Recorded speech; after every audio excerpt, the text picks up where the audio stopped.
من شكوى إلى الله كربتي ما لي غير الله. salaamaaleykum sëñ bi ñu ngi lay ziar si di la yónnee suñu nuyoo ci xalif général de Tidiane mu nuyu aussi madame la présidente Seynabou Gueye, monsieur le maire, monsieur le chargé d'affaires de l'ambassade des Émirats arabes unis. Merci encore une fois de renouveler toute cette coopération, toute cette diplomatie qui lie aujourd'hui le Sénégal aux Émirats arabes unis. Comme on dit chez nous, c'est pendant ces périodes de difficulté, vraiment, pour ne pas dire cette grande période de détresse, qu'on connaît bien ses amis. Merci encore une fois, on dit que ce n'est pas la première fois que les Émirats arabes unis, en tout cas, font des gestes de ce genre. Merci beaucoup encore une fois. Mesdames, Messieurs, chers collaborateurs, Madame la directrice générale de l'ARP, Mesdames, Messieurs les directeurs, chers collaborateurs, vous allez me donner cette opportunité de laisser d'abord la parole à Seigneur Habib Sy, représentant ici la Khalife générale, pour ces mots, mais surtout ces prières. Seigneur Habib ñu ngi lay jox kàddu bi nga ñaanal ñu ci li nga xam ne moo ñu fi taxaw teew tey, mais également ñaanal ñu ci li nga xamante ne moom lañu yëpp xam nañ ne du liggéey bu metti, mais xam nañu également fi nga ñu taxaw ak fii chef religieux yëpp mën naa ko wax si sa tur jërëjëf si. Madame la ministre yaag sa collaborateur yi la yàlla boole ci jataay bi, représentant wu ambassadeur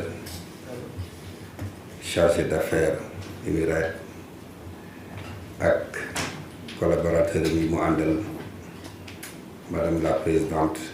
soxna Seynabou Gueye Touré, sunu doom monsieur le maire Alhaji Demba Diop Sy, suñu frère bi suñu lépp, ci turu xalif général de Tidiane Serigne Babacar Mouhamadou Mansour ak ay rakkam ak njabootu Maam Seydi Hadji Malick yépp, ñoo àndandoo ñuy wax ci seen tur sant d'abord le président de la République ci geste bi nga xam ni def na ko bi xew-xew bi amee ak dagg bi mu dagg itteem yépp wàcc ko ñëw, sant la yow itam ci taxawaay bi nga xam ni am na, sant le maire Hadji Demba Diop Sy, sant itam suñu mbokk yu baax yi nga xam ni ñooy Émirats arabes unis ci appel bi nga xam ni bi ñu gisee xew-xew bi ci saa si rek dañu daal di réagir ci ndimbalu le maire. bi mu leen ko waxee rek tardé wuñu, dañuy yëkkati teraanga ju bari defal ko Tivaouane. kon ñu ngi leen di sant di leen gërëm ci turu xalif bi, waaye ci jàppandal gi nga xam ni président jàppandal na ko bi ko le maire waxee, ak yow mi nga xam ni tey yaay ministre tutelle bi di doom di lépp, ñaanal la yàlla itam fi nga toog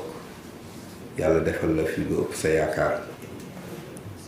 di sant bu baax parce que diggante Émirats arabes unis ak Sénégal dafa yàgg, mosuñu denc di jàppale Sénégal di leen taxaw ci bépp wàll. lii lu bees la ñu def ci, kon ñi ngi ñaan yàlla rek yàlla dimbale ñu ba li ñu yéene ci Tivaouane ñoom ñu yéene ko ci yàlla defal leen. ñu ngi leen di yóbbante cant ak ngërëm ci ambassadeur bi bu baax a baax. dafa mel ne mi ngi fi demul. di la sant madame la ministre, di ñaan yàlla taxawaay bi yàlla yàgg. di la yóbbante également ngërëm ak cant ci turu xalifa bi ci le président de la république. di sant sunu le maire Alhaji Demba Diop Sy ci taxawaayam, ci jàppaleem, ci ndimbalam te mu bokk ci itam. ci bañ a guddal xam nañu xataayu jamono ak seen responsabilité dañ ñëwoon rek ni nañu toog wuutu fi ku naqaree wuutu muy la xalif général de Tidiane ak njabootu Maam Seydi Hadji Malick yëpp ak population bu Tivaouane yëpp di ñaan yàlla defal barke ci jataay bi wasalaamualeykum wa rahmatullahi taala wa barakaatu. Dans la nuit du 25 au 26 mai 2022. Remercier les relations séculaires qui existent entre les Émirats arabes unis et le Sénégal. Remercier toutes les bonnes volontés qui ont pris leur bâton de pèlerin pour que ce coup dur se transforme réellement en une, je veux dire, acceptation dans nos têtes et dans nos cœurs. Remercier M. le maire Demba Diossi. Grâce à son entre-gens, nous avons aujourd'hui réceptionné cet important don qui certainement va essayer de soulager l'hôpital Mame Abdou Aziz Sy Dabakh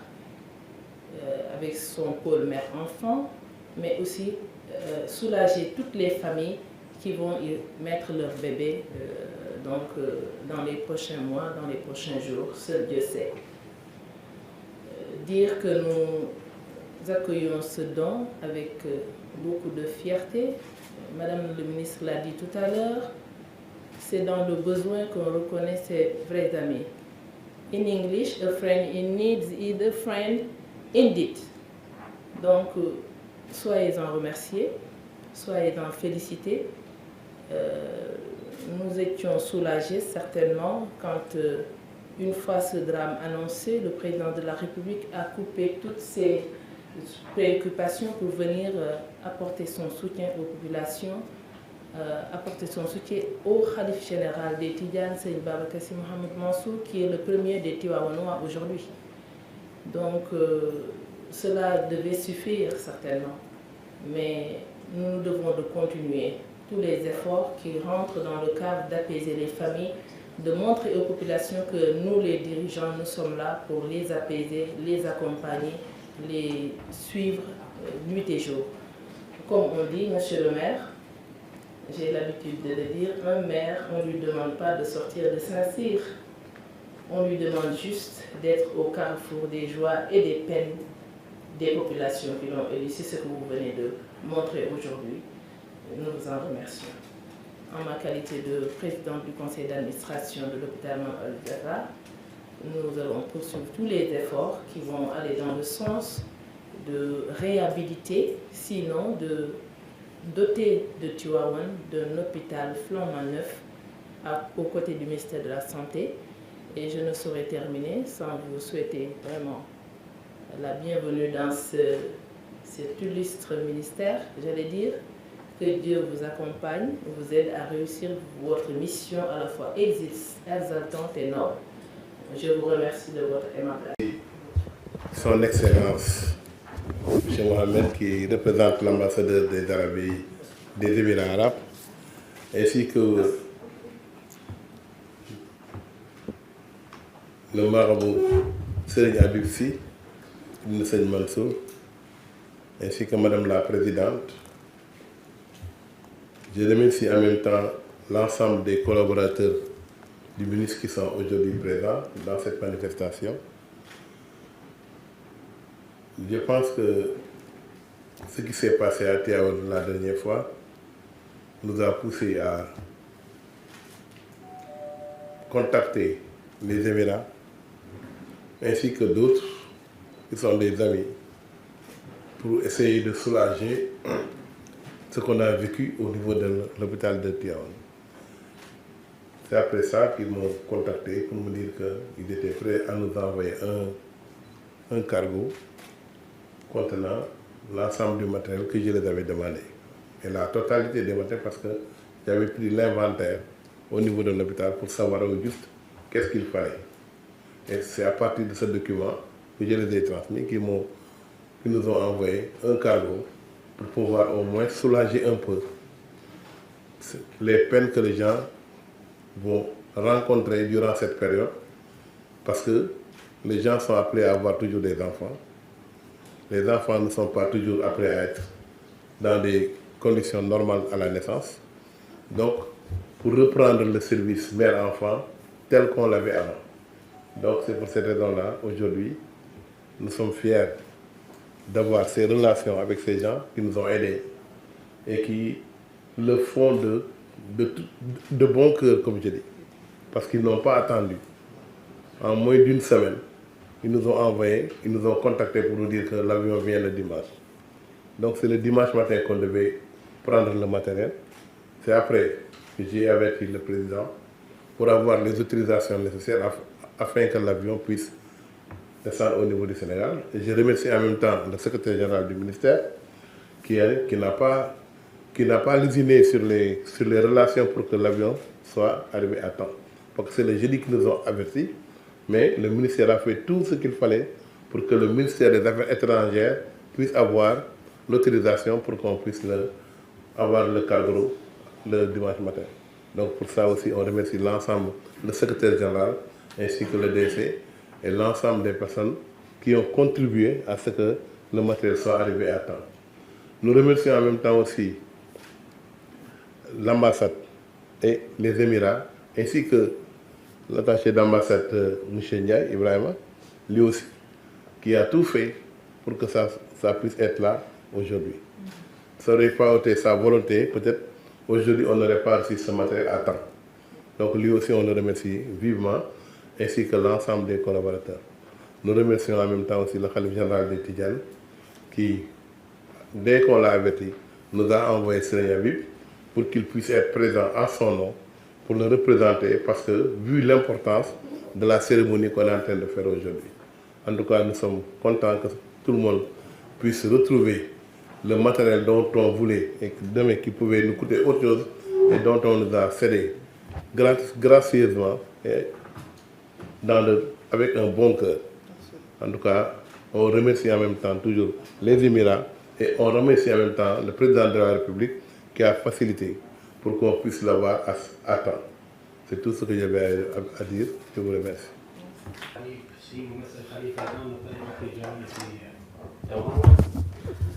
سعادة رئيس بلدية تواون، السادة الحضور الكرام. يسعدني أول شيء باسم سفارة دولة الإمارات العربية المتحدة أن أشارك اليوم في حفل تسليم المساعدات الطبية التي تقدمت بها حكومة دولة الإمارات العربية المتحدة لجمهورية السنغال الصديقة، تعبيرا عن مواساتها وتضامنها مع الحكومة والشعب السنغالي الصديق بعد حادث الحريق المفجع والمنكوب الذي اندلع في قسم الأطفال وحديثي الولادة بمستشفى مام عبد العزيز سي، وأسفر عن وفاة 11 رضيعا. Excellence, Madame le ministre de la Santé et de l'Action sociale, Son Éminence Serigne Habib Sy, représentant du Khalife général des Tidjanes, Madame la présidente du conseil départemental de Tivaouane, Monsieur le maire de la ville de Tivaouane, honorables invités, distinguées personnalités. Je suis très heureux de prendre part au nom de l'ambassade des Émirats arabes unis au Sénégal à la présente cérémonie de remise d'aide médicale octroyée par le gouvernement des Émirats arabes unis au peuple ami du Sénégal en guise de soutien et de solidarité à la suite de l'accident tragique survenu dernièrement à l'hôpital Mame Abdou Aziz Sy de Tivaouane et qui malheureusement a causé la mort de 11 bébés. أن هذه الإمدادات الطبية العاجلة التي وصلت إلى دكار صبيحة يوم الأحد على متن طائرة خاصة وتزيد عن 9 أطنان من المعدات والمستلزمات الطبية الأساسية تقف شاهدا حيا على خصوصية العلاقات بين البلدين تحت رعاية صاحب السمو الشيخ محمد بن زايد آل نهيان رئيس دولة الإمارات العربية المتحدة وفخامة الرئيس السنغالي ماكي سال. كما تنم عن مشاعر أخوية صادقة قائمة على معاني العطاء والتكافل والتأخي التي تأسست عليها دولة الإمارات العربية المتحدة على يد المغفور له بإذن الله الشيخ زايد بن سلطان آل نهيان طيب الله فرحه. Excellence, Madame le ministre, cette aide d'urgence de plus de 9 tonnes de matériel médical a été convoyée sur Dakar ce dimanche par un vol cargo spécial, ce qui témoigne de la particularité des relations bilatérales entre nos deux pays, sous l'impulsion de son Altesse Cheikh Mohammed Ben Zayed, président des Émirats arabes unis, et son frère, son Excellence le président Macky Sall, président de la République du Sénégal. Il traduit également les valeurs humaines de solidarité, de fraternité et d'entraide qui fondent les Émirats arabes unis grâce à l'héritage du père fondateur, le regretté Cheikh Zayed bin Sultan Al Nahyan. معالي الوزيرة، الأخوة الكرام، من خلال هذه اللفتة الإنسانية تعبر حكومة دولة الإمارات مجددا عن خالص التعازي وصادق المواساة بأسر الضحايا وجميع الشعب السنغالي الصديق، كما تعرف عن عملها في أن تساهم هذه المساعدات في التخفيف من تداعيات هذا الحادث الأليم، وأن يساعد على إعادة تشغيل قسم الأمومة والطفولة بالمستشفى في أقرب فرصة ممكنة في ظروف أفضل بما يخدم الاحتياجات الصحية والطبية لسكان المنطقة. Honorables invités, distinguées personnalités, à travers cet élan de solidarité, l'État des Émirats arabes unis exprime sa profonde compassion au gouvernement et peuple ami du Sénégal et présente ses condoléances les plus attristées aux parents et familles des victimes, tout en espérant que cette contribution aidera à alléger les conséquences de cette dure épreuve et facilitera le redémarrage du service de néonatologie de l'hôpital Mame Abdou Aziz Sy de Tivaouane dans les plus brefs délais et dans de meilleures conditions. وتذكر الإشارة أن هذه المساعدات الطبية الجديدة تأتي بعد أسبوع فقط من وضع حجر أساس لمستشفى الشيخ فاطمة مبارك آل نهيان بدكار في منطقة يوف الذي يجري تنفيذه حاليا داخل المستشفى العام بقران يوف بتمويل دولة الإمارات العربية المتحدة عن طريق مؤسسة زايد للأعمال الإنسانية بقيمة إجمالية بلغت 1.5 مليون دولار أمريكي، وهو الأمر الذي يعكس التزام دولة الإمارات بدعم جهود التنمية الاقتصادية والاجتماعية في السنغال التي تعد دولة صديقة وشريكة مهمة لنا في غرب أفريقيا وأفريقيا عامة. A signaler, Madame le ministre, que cette aide intervient juste une semaine après la pause de la première prière du pôle mère-enfant, financé par les Émirats arabes unis à travers la fondation Cheikh Zayed au profit de l'hôpital général Idrissa Pouye de Grand Yoff, pour un coût global de 1,5 million de dollars américains. Et ce, pour réaffirmer la volonté du gouvernement des Émirats arabes unis d'accompagner les efforts de développement économique et social du Sénégal, qui est considéré comme un pays ami et un partenaire de premier plan en Afrique. في الختام أشكر معالي الوزير على رئاسة المجموعة وكذلك ممثل الخليفة العام لطريقة تيجانية والسيد رئيس البلدية وسعادة رئيس المنطقة والذي نسق مع السفارة في جميع مراحل وصول المساعدات، وفي الأخير أود أن أهنئ معالي الوزيرة على المنصب الجديد ونتمنى لها كل التوفيق والسلام عليكم ورحمة الله وبركاته. Pour finir, Madame la Ministre, je réitère mes remerciements à vous pour avoir bien voulu rehausser de votre présence à cette cérémonie. Et c'est l'occasion pour moi également de vous adresser mes félicitations dans vos nouvelles fonctions en tant que ministre de la Santé et de l'Action sociale. Les remerciements également pour Monsieur le maire de la ville de Tivaouane, Honorable Dembassi, qui a accompagné l'ambassade dans tout le processus de l'acheminement de l'aide. Donc nous lui remercions. Et également, nous remercions le représentant du Khalife général de Tidjane et également Madame la présidente du conseil départemental de Tivaouane et toute l'assistante ici présente. Donc merci à tous pour votre aimable collaboration. li tax tey ñu ñëw fii pour réceptionner matériel bi ci teewaayu sëñ Habib suñu kilifa ñëw ci turu Khalife général de Tidjane mais également ànd ak chargé d'affaires bi nga xamante ne moo nekk Émirats arabes unis ak équipe am yëpp jërëjëf pour tradition bi mais bi mu ñëwee aussi fekk na fi monsieur le secrétaire général Arsane Beng moo nekk nii si sa càmmoñ monsieur le directeur de cabinet fekk na fi directeur général de l'agence de régulation du médicament fekk na fi directeur yëpp yi nga xamante ne ñoom lañu ànd ak chef de service yi. Sëñ bi également bi ngeen di ñëw ànd ngeen ak madame la présidente du conseil départemental bi nga xamante ne dootu ko présenter ci affaire santé naa ne bu nekkul fii itam xamal nañ ci ministre de l'intérieur chaque fois lu xew Tivaouane bu ma toogee mu ngi sama wet di ko si gërëm di ko sant mais également suñu frère monsieur Diop Sy maire de la commune de Tivaouane bi nga xamante ne ci loxoom la yëpp aw di doolee sant yàlla ndax xew-xew bi nga xamante ne ci la ñu génn mu metti lool nga xamante ne képp koo xamante ne dégg nga ko am nga lu la metti sëñ bi ngi leen ciy sant defal ngeen askan wi dalal ngeen askan wi gis ngeen bi son excellence le président de la République daggee lépp lu mu doon def ñëw fa itam li nga xamante ne moom ngeen ko teeloo expliqué lépp lu fa am di gërëm bu baax nag itam si seen tur si turu secrétaire général liggéeykat yépp comme ni ñu koy faral di waxee rek liggéeykat bu jóg di dem xam naa ne li muy sabab yëpp mooy am lu baax te jërëjëf bi nga xamante ne xëy na du lu ñuy fàtte mais ñu ngi leen di sant bu baax ci dalal bi ngeen di dalal Émirats arabes unis nag du tey jii rek si naqar bi ñu nekk la ñu doog a ñëw fii ànd ak ñun yàggul dara jàppale nañu ci pôle mère enfant bi nga xamante ne moom la ñuy tabax ci hôpital général Idrissa Pouye bi nga xamante ne dina toll ci presque 800 millions la traduction.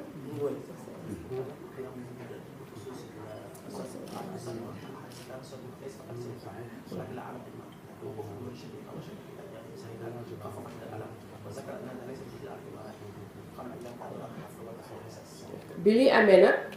li ñuy faral di wax rek ci nakar ci ngay xam ñi nga xamante ne sopp nañ la jege nañ la mais Émirats arabes unis comme ni ma ko waxee sànq rek xaaru ba tey mu doog a ñëw fii mais bi li amee itam matul sax ñaari semaine gis nga li nga xamante ne moom la wàcce tey Sénégal ci nga xamante ne daf ko jaar ci ay relations yi nga xam ne moom la am ak monsieur le maire Diop Sy donc indi nañ fii lu takku ci loo xamante ne xale boo xam ne mu ngi soog a juddu te àndul ak cëram yépp nga xam ne dañ koy dugal ci service néonatologie lépp lu muy àndal tey te nga xamante ne lakk gu metti gi yóbbaale na ko vraiment ñëw nañ tey pour jàppale ñu si moo xam ay couveuse la moo xam ay pousse-seringue la moo xamante lépp loo xamante également day tax doomu jàngoro du ñëw ndax xam nga ne ay xale yu faible lañu loolu yépp indi nañ ko indi nañ ay berceau vraiment lépp loo xamante ne rek service de néonatologie war na ko am indi nañ ñu ko tey jii nii.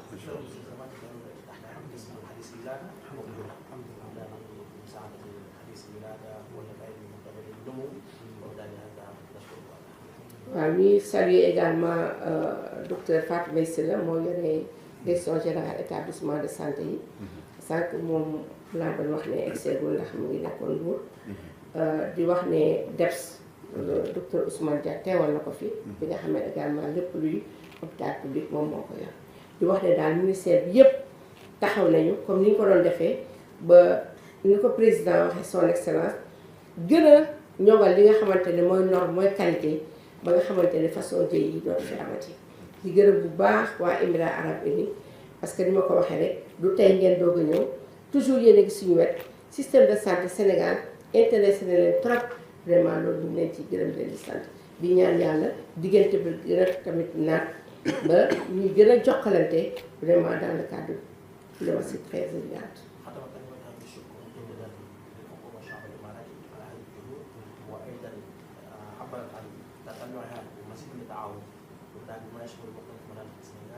وايضا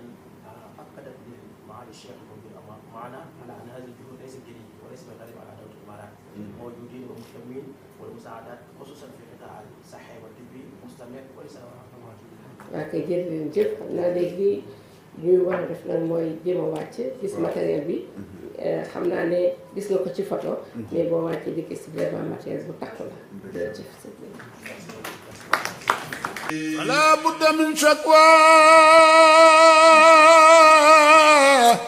إلى الله كربتي